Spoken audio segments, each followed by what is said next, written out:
नमस्कार मेरे प्यारे विद्यार्थियों, स्वागत है आप सभी का आपके अपने YouTube चैनल यमे वाला पर। आज के इस क्लास में आप सीखेंगे फिजिक्स टॉपिक क्रांतिक कोण तथा पूर्ण आंतरिक परावर्तन। तो आइए शुरू करते हैं आज का क्लास। तो सबसे पहले हम बात करेंगे क्रांतिक कोण क्या होता है। क्लियर? तो क्रांतिक कोण को जानने से पहले आपको प्रकाश के अपवर्तन की घटना का ज्ञान होना आवश्यक है, और प्रकाश के अपवर्तन की घटना का जो ज्ञान है और जो क्लास है मैंने आपको दिया और आपने क्लास भी किया। तो सबसे पहले हम बात करते हैं क्रांतिक कोण होता क्या है। इसको इंग्लिश में कहते हैं क्रिटिकल एंगल। क्लियर? देखिए, क्रांतिक कोण कब बनता है? जब प्रकाश सघन से विरल में जा रहा हो। जब प्रकाश कहाँ जा रहा हो? सघन से विरल में जा रहा हो तो क्रांतिक कोण किसे कहेंगे? तो क्रांतिक कोण सघन माध्यम में बना वह आपतन कोण है जिसके लिए विरल माध्यम में अपवर्तन कोण 90 डिग्री होता है। बात समझ में आया? अर्थात यदि आपतन कोण आई बराबर, यदि आपतन कोण कुछ ऐसा हो जिसके लिए अपवर्तन कोण कितना हो? 90 डिग्री हो जाए, तो ऐसे कोण को क्या बोलेंगे? हम बोलेंगे क्रांतिक कोण। तो सब ये है एक सीमा पृष्ठ। क्लियर? और ये माध्यम है सघन। ये माध्यम क्या है? ये माध्यम है सघन। ये माध्यम है सघन, और नीचे का माध्यम क्या है? ये है माध्यम सघन माध्यम। कौन सा माध्यम है? सघन माध्यम। ये कौन सा माध्यम है? ये है विरल माध्यम। इसको आप वाई समझ सकते हैं, विरल माध्यम। क्लियर? अब यहाँ पे आप ध्यान से समझिए कि कोई प्रकाश किरण ऐसे आपतित होती है। यहाँ पर एक माध्यम से कोई प्रकाश किरण दूसरे माध्यम के पृष्ठ पर आपतित होती है, तो जहाँ पर टच करती है उसका क्या नाम होगा? आपतन बिंदु नाम होगा। आपतन बिंदु पर हम क्या करेंगे? आपतन बिंदु पर एक अभिलंब खींच देते हैं। लीजिए, अभिलंब हमने खींच दिया। क्लियर? तो प्रकाश किरण क्या हो? इस प्रकार गुजरे कि अपवर्तन कोण कितना हो जाए? 90 डिग्री हो जाए। बात समझ में आ रहा है? आपतन कोण ऐसा हो कि अपवर्तन कोण R बराबर कितना हो जाए? 90 डिग्री हो जाए। तो यदि R बराबर 90 डिग्री हो जाए तो जो I होगा, क्या होगा? I को ही हम क्रांतिक कोण क्या बोलेंगे? C बोलेंगे। क्लियर? तो आपने शायद पिक से समझ लिया है। अर्थात सघन माध्यम से कोई प्रकाश विरल माध्यम इस प्रकार आए कि अपवर्तन कोण जब 90 डिग्री हो जाए तभी वह आपतन कोण क्रांतिक कोण कहलाए। क्लियर? अब आप इस डिफिनीशन को आराम से सुनिए। एक बार मैं लिख भी देता हूं ताकि आप इसको आराम से देखकर लिख सकें। तो ध्यान दीजिएगा आप लोग, यहां पर क्रांतिक कोण सघन माध्यम में बना वह आपतन कोण है। सघन माध्यम में बना, सघन माध्यम में बना वह आपतन कोण है। सघन माध्यम में बना वह आपतन कोण है जिसके लिए विरल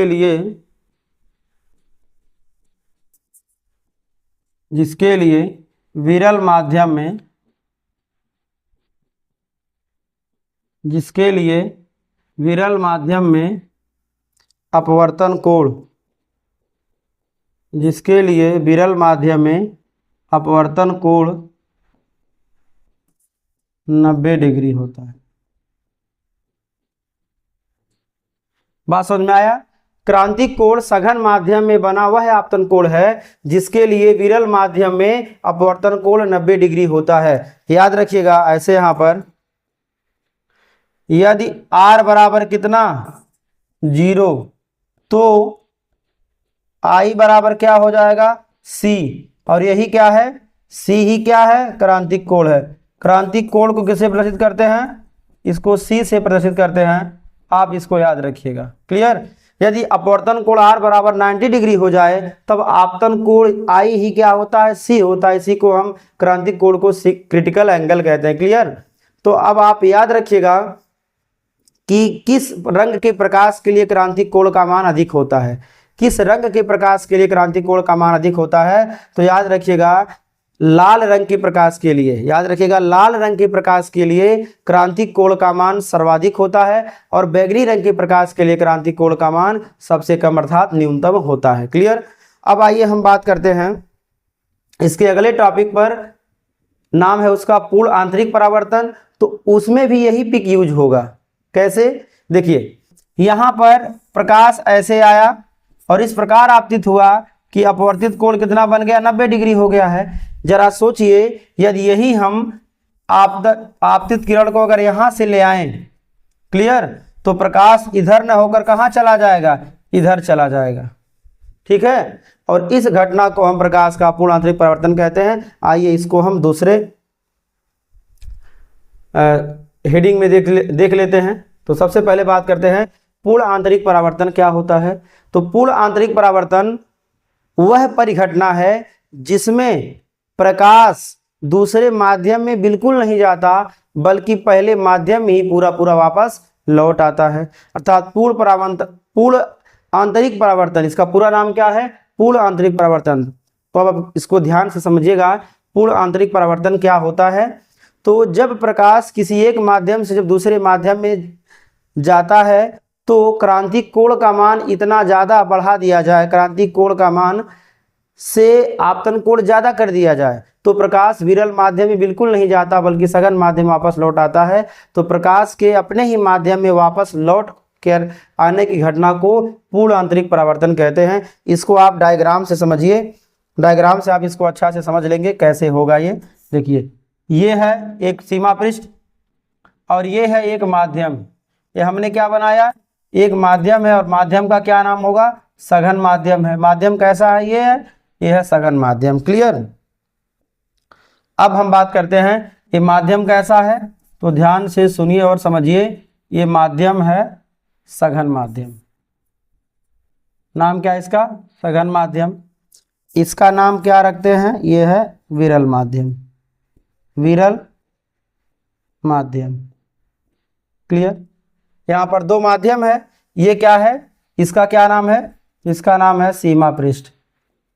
ये क्या करता है? यही दो अलग अलग माध्यमों को पृथक कर देता है। ये नाम है सीमा पृष्ठ। तो ध्यान दीजिएगा, अब यहाँ पर एक प्रकाश किरण है, कोई प्रकाश किरण है जो यहाँ पर आपतित होती है। क्लियर। तो ये इसका क्या हो जाएगा? आपतन बिंदु हो जाएगा। तो यहाँ से इस पर क्या खींच देंगे हम? एक खींच देंगे लंब। क्या खींच देंगे? एक लंब खींच देंगे। थोड़ा ध्यान दीजिएगा। अब ये कोण कौन सा हुआ? आपतन कोण आई। क्लियर। आपतन कोण आई। और यदि आपतन कोण जो आई है, यदि आपतन कोण जो आई है ये क्या हो? बड़ा हो क्रांतिक कोण सी से। ध्यान रखिएगा, यदि आपतन कोण का मान क्रांतिक कोण से बड़ा हो जाएगा तो ध्यान रखिएगा प्रकाश विरल माध्यम में बिल्कुल नहीं आएगा बल्कि क्या होगा? सघन माध्यम में ही वापस लौट जाएगा। क्लियर। तो इसी घटना को क्या बोलेंगे हम? पूर्ण आंतरिक परावर्तन कहते हैं। अर्थात यहाँ इसको ऐसे समझिए, एक बार डिफिनीशन हम यहाँ नोट कर देते हैं ताकि आपको बढ़िया से आ सके। तो याद रखिएगा यहाँ पर यदि आपतन कोण का मान, ध्यान दीजिएगा, यदि आपतन कोण कोष्टक में आई का मान क्रांतिक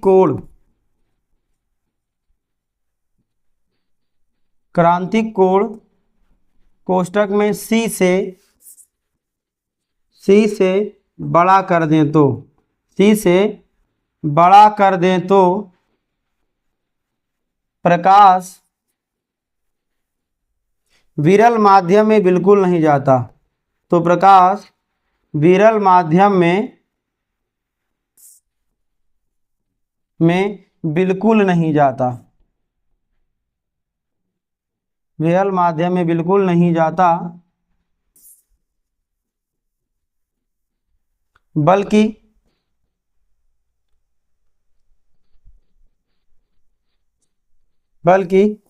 सघन माध्यम में लौट आता है, सघन माध्यम में ही लौट आता है, सघन माध्यम में ही लौट आता है। ठीक, इस घटना को प्रकाश का पूर्ण आंतरिक परावर्तन कहते हैं। क्या बोलेंगे? पूर्ण आंतरिक परावर्तन कहते हैं।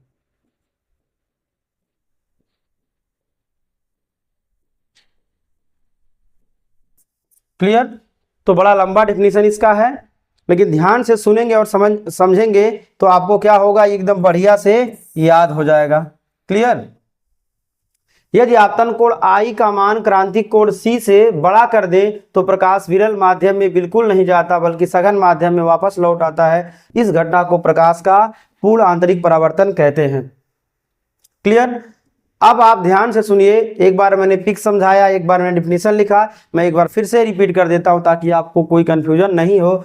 देखिएगा ध्यान से, यहाँ पर प्रकाश किरण है जो आप सीमा पृष्ठ पर आपतित हो रही है, तो ये इसका आपतन कोण होगा। क्या होगा? इसका आपतन कोण होगा। यहाँ पर यदि आपतन कोण I का मान क्रांतिक कोण से क्या हो, बड़ा हो, तब प्रकाश विरल माध्यम में बिल्कुल नहीं जाएगा बल्कि क्या होगा, सघन माध्यम में वापस लौट आएगा। इस घटना को प्रकाश का पूर्ण आंतरिक परावर्तन कहते हैं। तो आप इसको याद रखिएगा। पूर्ण आंतरिक परावर्तन कब होगा? जब I इज ग्रेटर देन क्या होगा, C होगा। आपतन कोण का मान जब क्रांतिक कोण से बड़ा होगा तभी पूर्ण आंतरिक परावर्तन होगा। क्लियर? इसको आप याद रखिएगा, तैयार रखिएगा। अब बात करते हैं पूर्ण आंतरिक परावर्तन के शर्तें क्या हैं। तो पूर्ण आंतरिक परावर्तन कब होगा? तो ये तभी होगा जब दो बातें होंगी। तो पहली बात कौन सी है, इसको आप समझिएगा। तो पूर्ण आंतरिक परावर्तन कब होगा? तो पहला यही होगा, जब प्रकाश किरण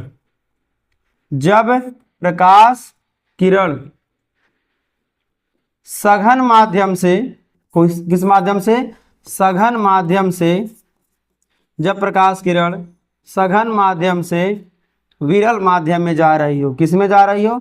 सघन से विरल माध्यम में जा रही हो। तो पहली शर्त क्या है? प्रकाश का पूर्ण आंतरिक परावर्तन कब होगा? जब प्रकाश किरण सघन माध्यम से किस में जा रही हो, विरल माध्यम में जा रही हो। किस में जा रही हो? विरल में। यहां ध्यान दीजिएगा, ये क्या रहेगा, विरल माध्यम रहेगा। इसको आप याद रखिएगा। जब प्रकाश सघन माध्यम से विरल माध्यम में जा रही हो तब प्रकाश का पूर्ण आंतरिक परावर्तन होगा। और दूसरा है, ऐसे नहीं हो जाएगा, ठीक है। यहां पर एक बात और है, क्रांतिक कोण से, ध्यान दीजिएगा, क्रांतिक कोण से आपतन कोण का मान बड़ा हो। क्रांतिक कोण से आपतन कोण का मान बड़ा हो। क्रांतिक कोण से आपतन कोण का मान क्या हो, बड़ा हो, बड़ा हो। क्लियर? इसको ऐसे भी लिख सकते हैं कि आपतन कोण का मान क्रांतिक कोण से बड़ा हो, वही बात होगा। अर्थात ध्यान दीजिएगा, अर्थात ये क्या होगा, इस हिंदी का पूरा सिंबल रूप क्या होगा, देखिएगा ध्यान से। क्रांतिक कोण से आपतन कोण का मान बड़ा हो, अर्थात I क्या हो, I बड़ा हो किससे, C से, या C छोटा हो किससे, I से। वही बात हुआ। अर्थात क्रांतिक कोण से आपतन कोण का मान बड़ा हो, अर्थात आपतन कोण का मान क्रांतिक कोण से बड़ा हो। बात वही हुआ है। जब ये दो शर्तें होंगी, I बड़ा होगा C से, या इसको ऐसे लिखें चाहे ऐसे लिखें, यहाँ पे या लिख सकते हैं, क्या हो जाएगा, या। वही बात हुआ है, I बड़ा C से, इसको ऐसे लिखिए चाहे ऐसे लिखिए। यहाँ पर हो जाएगा I is greater than C, यहाँ क्या हो जाएगा, C is less than I। तो क्रांतिक कोण का मान छोटा होगा, आपतन कोण का मान बड़ा होगा। जब आपतन कोण का मान बड़ा होगा तभी प्रकाश के पूर्ण आंतरिक परावर्तन की घटना होगी। आप इसको याद रखिएगा। अब आइए लेते हैं एग्जाम्पल। यहाँ क्या क्या इसका एग्जाम्पल है, तो सबसे पहले आप एग्जाम्पल को समझिए। तो सबसे पहले एग्जाम्पल लेते हैं हम, सुनिएगा।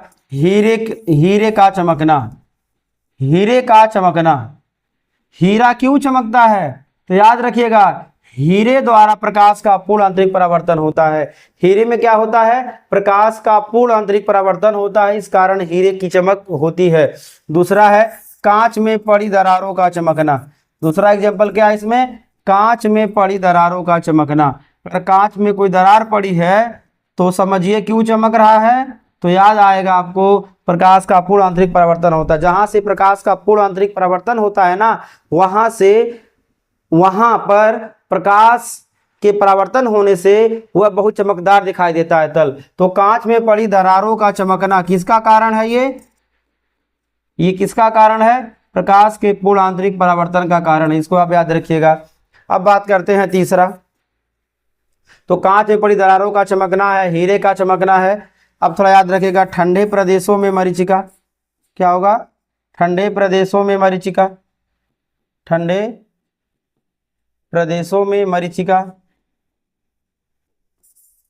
ठंडे प्रदेशों में मरीचिका। क्लियर? चौथा क्या है?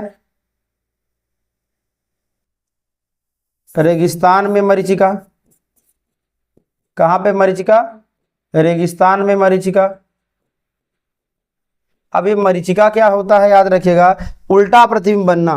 उल्टा प्रतिबिंब जब बनता है तो उसी को क्या बोलेंगे हम? उसको बोलते हैं मरीचिका। क्या बोलेंगे? उल्टा जब प्रतिबिंब बनता है अगर, तो उसका क्या नाम होगा? मरीचिका नाम हम देते हैं। इसके बारे में डायग्राम से आपको बताएंगे। रेगिस्तान में मरीचिका का बनना। रेगिस्तान में मरीचिका का बनना। क्लियर? ये है। अब कुछ और एग्जाम्पल लेते हैं, थोड़ा ध्यान दीजिएगा। और एग्जाम्पल हम लेते हैं यहाँ पर, एग्जाम्पल और लेते हैं, पांचवा एग्जाम्पल लेते हैं, ध्यान दीजिएगा। इंद्रधनुष का बनना।